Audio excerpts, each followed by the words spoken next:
Salam sejahtera bagi kita semua. Kembali lagi kita belajar mengenai sosiologi, mengenai kelompok sosial di kelas 11. Nah, baik.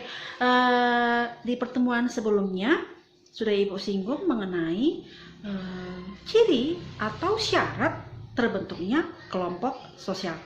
Nah, tapi kita akan sekilas balik mundur lagi mengenai pengertian dari kelompok sosial. Ingat, kelompok sosial adalah sekumpulan manusia yang berkumpul bersama dan memiliki pola interaksi.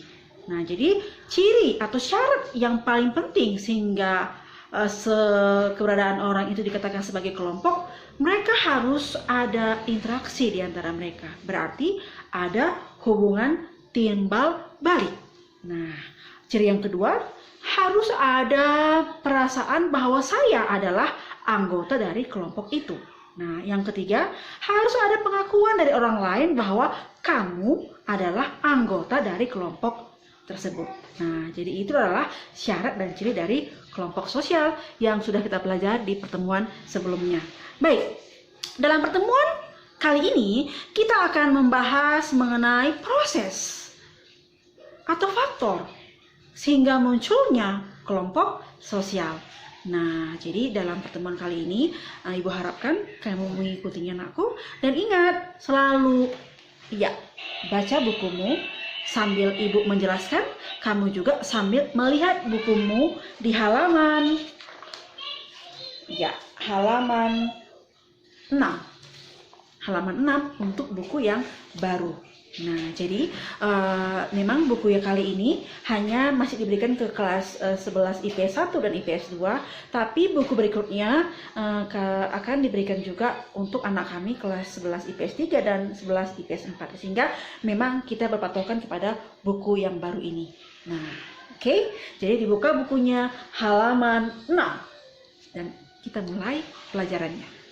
Kali ini kita akan membahas mengenai proses dan faktor pembentuk kelompok sosial. Oke, baik, sambil kamu lihat buku kamu ya.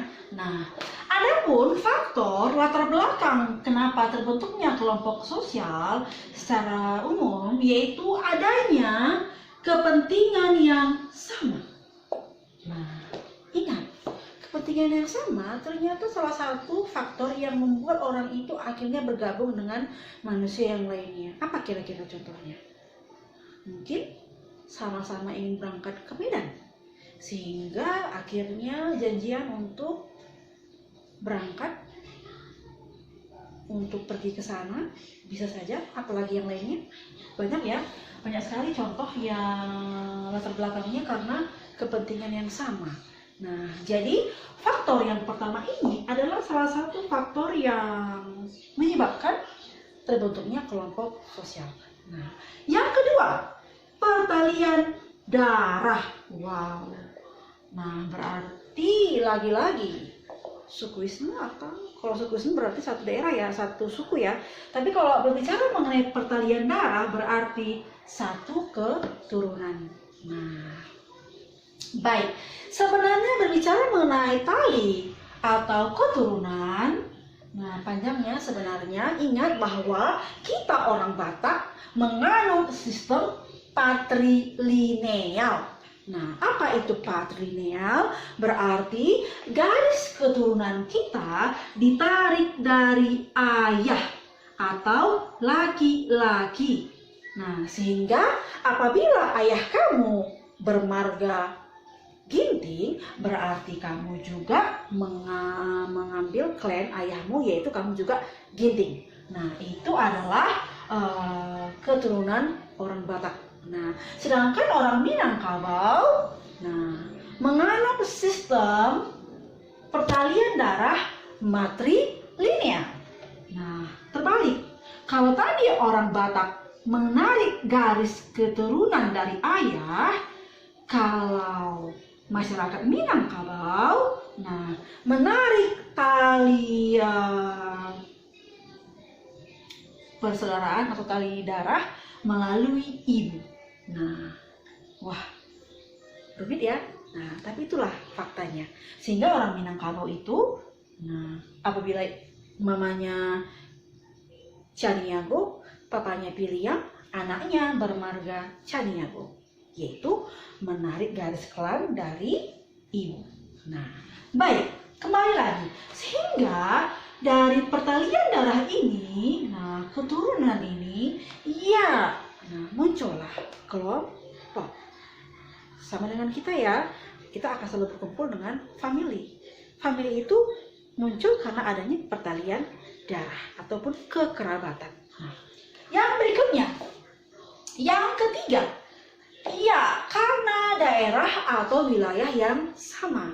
Nah, tentu saja pada saat nanti kamu kuliah, kamu berangkat ke Jogja, kamu akan mencari mahasiswa yang asalnya dari Tanah Karo. Nah, sehingga kamu akan merasa nyaman untuk berkumpul dengan mereka, dan itu adalah fakta. Nah, jadi ketiga poin inilah faktor yang menyebabkan munculnya keragaman ataupun jenis kelompok di dalam masyarakat. Nah, jadi Ibu harapkan anak-anak kami sekalian sudah semakin paham sebenarnya latar belakang kenapa kelompok sosial itu muncul. Nah, baik, kita lanjutkan. Nah, berikutnya kita akan mengkaji mengenai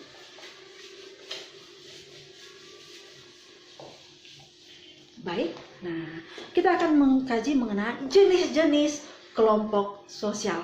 Baik, di sini Ibu akan sedikit memperkenalkan kepadamu sebenarnya.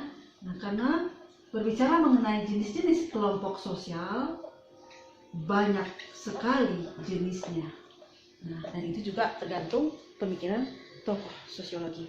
Baik, berbicara mengenai jenis-jenis kelompok sosial, ternyata dalam kehidupan masyarakat secara umum ada dua jenis kelompok sosial, yaitu yang pertama kelompok yang teratur dan kelompok yang tidak teratur. Nah, teratur dan tidak teratur. Berbicara mengenai kelompok yang teratur berarti kelompok tersebut mempunyai aturan, mempunyai kaidah. Nah, sedangkan berbicara mengenai kelompok yang tidak teratur berarti di sini ya tidak ada aturan. Nah, asal-asalan, tetapi di dalamnya ada beberapa orang atau lebih. Nah, inilah sedikit perbedaan antara kelompok teratur dan tidak teratur. Nah, jadi dalam pertemuan berikutnya kita akan membahas mengenai jenis-jenis kelompok sosial yang teratur. Nah, jadi Ibu harapkan di pertemuan berikutnya kamu sudah lebih paham ya, kamu sudah membaca buku kamu mengenai jenis-jenis kelompok sosial yang teratur. Mulai dari in-group, Gemeinschaft, Patembayan, nah dan itu harus kamu baca di buku kamu.